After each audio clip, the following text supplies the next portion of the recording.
Yeah, come in, sir. Good Come, morning, Anuja, sir. come. Betty. Thank you, sir.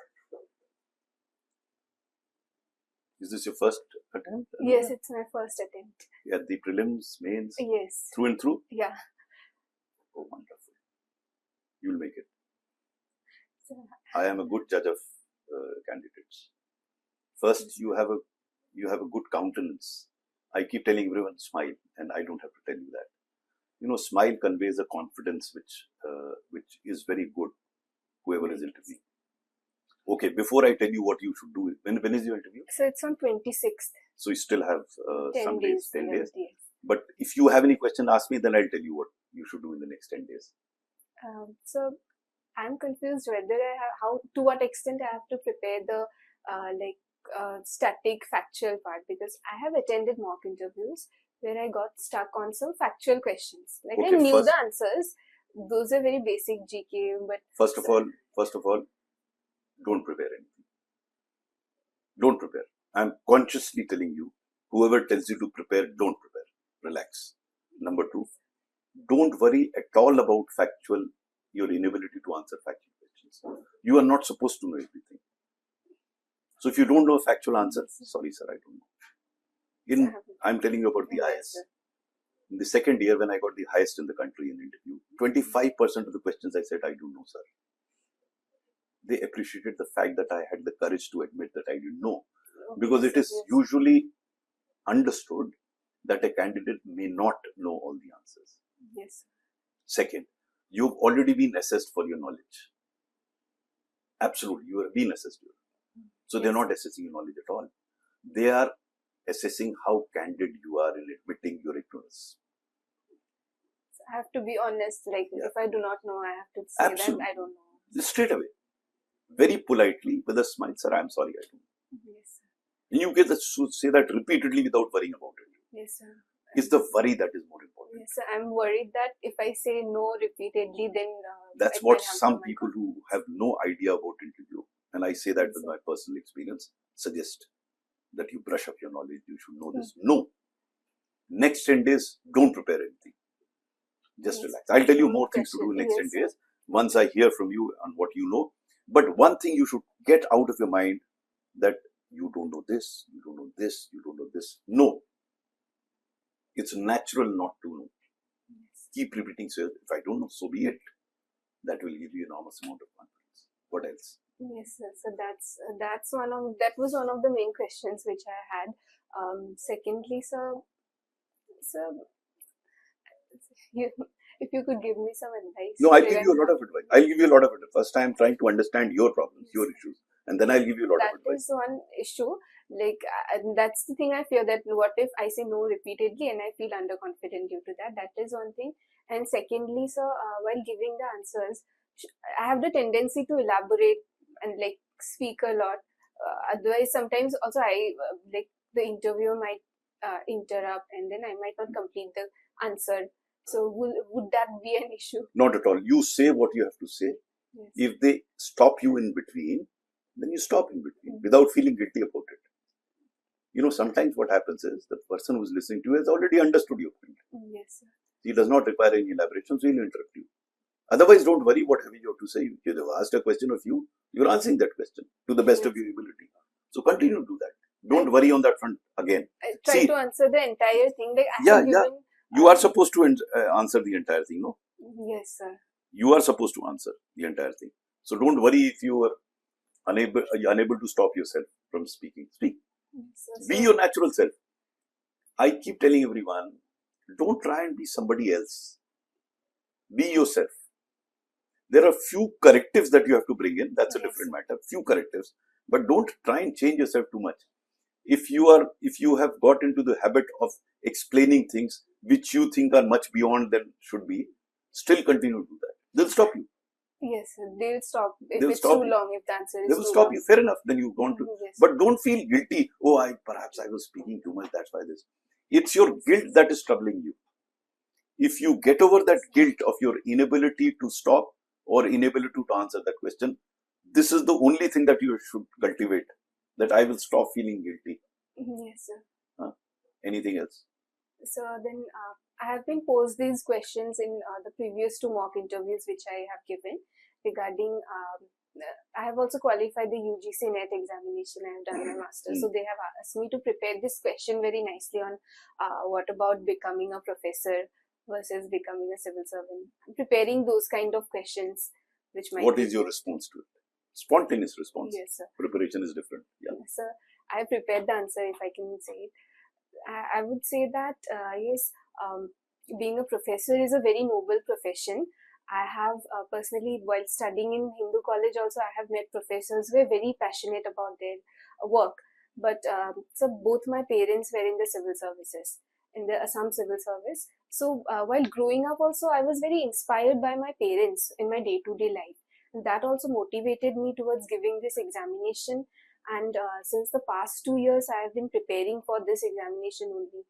Like, this is my first priority right now. I would say something on that line.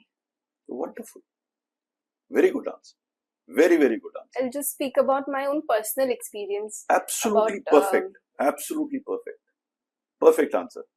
Perhaps the only modification that you will bring about, start by saying, sir, in my limited understanding, both appear to be very noble professions. Yes, sir. Okay, yes. Both appear to be very noble professions.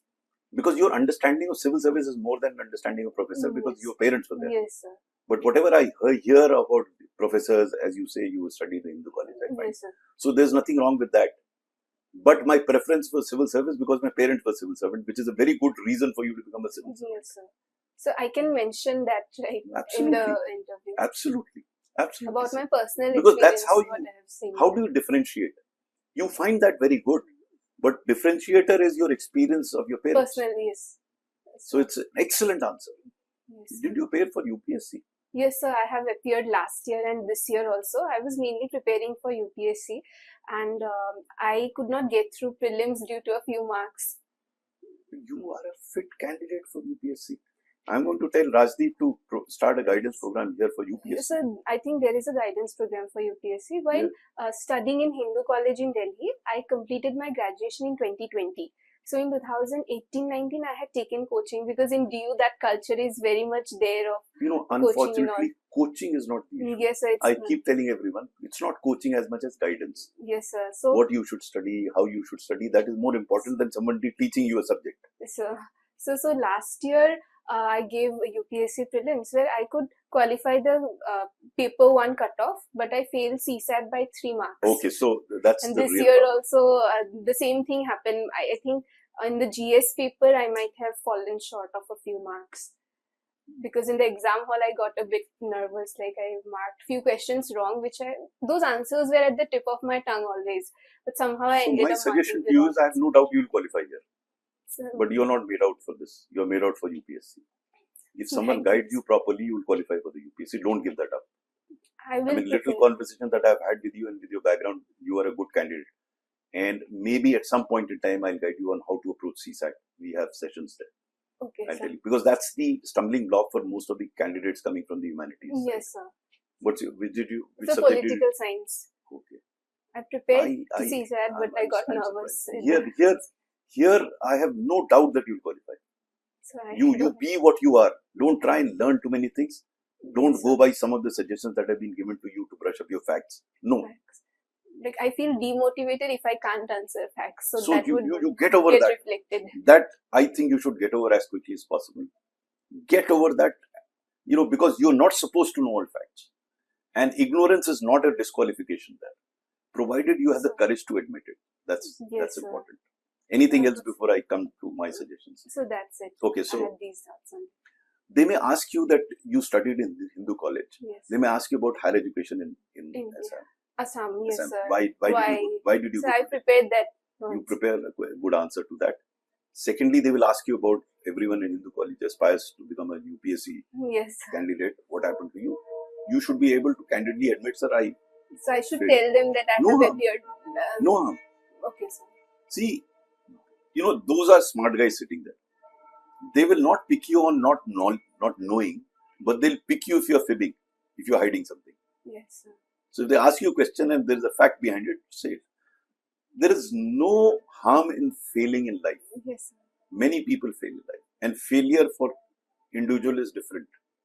Like first year when I qualified for the police service, for me it was a failure. Now people would think, why? No, it's a subjective perception, no? Yes. I was all set to become an IAS officer. I didn't qualify. And why didn't I qualify? Because in interview I didn't do well. And what I am telling you is what the mistakes that I committed. Yes. I did not know an answer to a question and I lived in that failure. I could not answer questions which I could. Because you are in the past.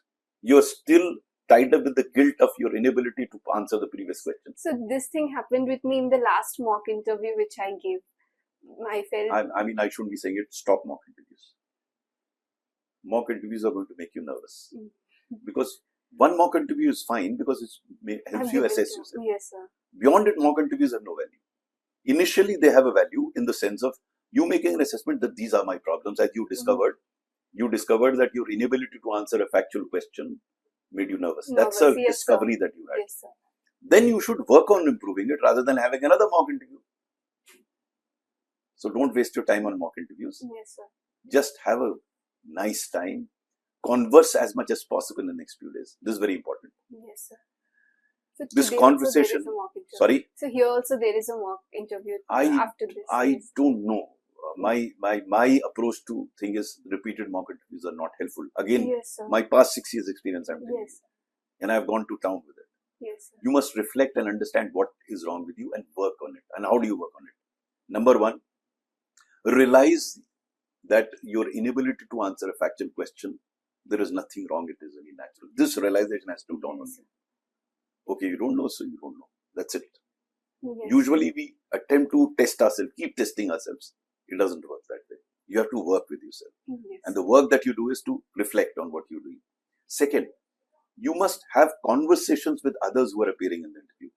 I've been suggesting to other candidates who came here, form into WhatsApp groups and have conversations. So I do not know anybody. You know, so everybody sitting here, no? So right now we just talk. Immediately constitute a WhatsApp group of 5 people who've come here so far, 6 people. Yes, sir. And have conversations regularly every day till the time you have your interview, even thereafter. Yes, you know, I keep telling everyone, if you develop the skill of conversation, it will help you as a civil servant. Yes, sir. Communication skills is the key to success in life. That is the most important thing. So people don't spend time on it. Develop that skill of communication. Your ability to express your thoughts freely, frankly, logically, rationally, cogently. And that comes through practice. Yes, sir. So whatever time you have, 7, 8, 10 days, have conversation. Get into the habit of conversing with people.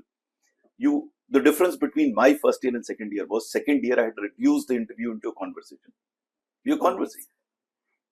And mind you, I said no to 25% of questions. Yet I got the highest in the country. The reason was very simple. I had got over this bullshit of thinking that I didn't know this answer. Oh my God. You have to get over that. Okay, so I have to work on that for Second, the interview. Little bit, read the newspapers. Yes, sir. And discuss the newspapers in your WhatsApp. Discuss it regularly. Yes, this sir. issue has come up. These are the consequences. Because in a large number of interviews, current affair issues related to your state or country or adjoining states are asked. And this brings me to the next point. Try and understand the local problems. What are the problems? You're not supposed to give solutions. No one has solutions to it. But your approach, and use the terms like on the basis of my limited knowledge, on the basis of my knowledge. Yes. So you're limiting the answer in the context of the knowledge that you have. And you're not supposed to know everything. So they will come and say, no, this is right. Perhaps, sir, that may be true. I'm not aware of that. Yes, sir. So your opinion should appear as a confident opinion without being a final opinion. Yes. Thank It's you, very sir. important. That was much needed. I had certain doubts regarding how I should approach local issues, or they might even ask me questions about Delhi, since I stayed in Delhi. So what you have to do, they will talk about pollution in Delhi. Yes, sir. So you talk about whatever you can. You don't have to know everything about it. If the solution to the pollution problem with Delhi was so easy and you could answer it, it could have been solved by now. They're still struggling with it. Yes, so you're not supposed to know the solutions. These okay, solutions. Sir. What they are expecting from you is how do you approach that problem. They're assessing on your approach. They're assessing you on your attitude. Whether you are pessimistic or optimistic. Whether you think problems can be solved. You may not be able to solve the problems. No one has been able to solve all the problems. Yes. So that is what they are assessing. That all this will give you enormous amount of confidence that I am not supposed to give the solutions to all the problems. I am going to tell what I think on the basis of information, limited information that I have. Yes, You sir. can confess and say, sir, this is my understanding. Yes, sir. This is not the thing. This is my understanding. And he will say, no, you look at this. I remember during my second interview, there was a guy who's reading a book. Because they also get bored. He was reading a book as others. In the UPSC, they have more. There about 6. One person was reading his book, merely. So when his turn came to ask question, he read out a sentence from the book and said, what do you make out of it, Mr. Swarup? Now, how do you answer that question? My first response was, sir, I am not fully conversant with the background. Yes. So that put me on a safer platform. Then he said, no, you tell me what you make out of it. So I told him what I made out of it. Then he said, but the book says something else. I said, that's precisely what I said, sir. I'm not fully conversant with the background. Okay, sir. Then he says, no, you should read the book. Yes, sir. The first thing that I'll do after this interview is to buy this book and read it. Everyone started laughing. So it's how you answer the question that's very, very important. Reflect on the how part. You see, you have great advantages. Why I said within a minute of your entry that you'll qualify. Because first is your countenance. That's very important. Whether you have a nervous countenance or you're able to smile. Second, you can communicate what comes to your mind. You're very articulate. Not many people are as articulate as you are. But if you suffer from a guilt, that articulation will get impacted. Yes, sir. So my suggestion to you would be, get over that guilt. Totally. If you don't know it, to hell with it. It is not, I'm repeating, going to impact your marks. Your inability to answer any question. Yes, no, you will not hope, I'm telling you with experience. Yes. It will not impact your marks. So just get over it. Feel confident about whatever you can. Say with confidence whatever you can. If you don't know, say so. I have to convey it right at the beginning that I have limited knowledge of this question. Whichever question that if you have limited knowledge, you say, sir, my exposure or my understanding of the subject is limited. But on the basis of that limited understanding, this is my point of view. Yes, sir. फिर वो कुछ कहीं नहीं सकता. If it is something else, you say, sir, that's what I said. Yes. I am not fully conversant with this. So I think you should do well. I have absolutely no doubt. The mains paper would determine. I don't know how you've done your papers. How are you feeling comfortable with it? The papers that you did? Yeah, so in some certain questions, I have written a lot. Like I've written as much as I know. I have I have drawn flow charts, but I have not overdone it. I have mostly written it point-wise only by dividing it into subsections. And but towards the end, 2-3 questions I sacrificed in the sense that I wrote very short answers due to shortage of time. This is just for 2-3 questions. My hope is that you'll qualify for the UPSC. This you will qualify. You, sir. God bless you. Thank you, sir.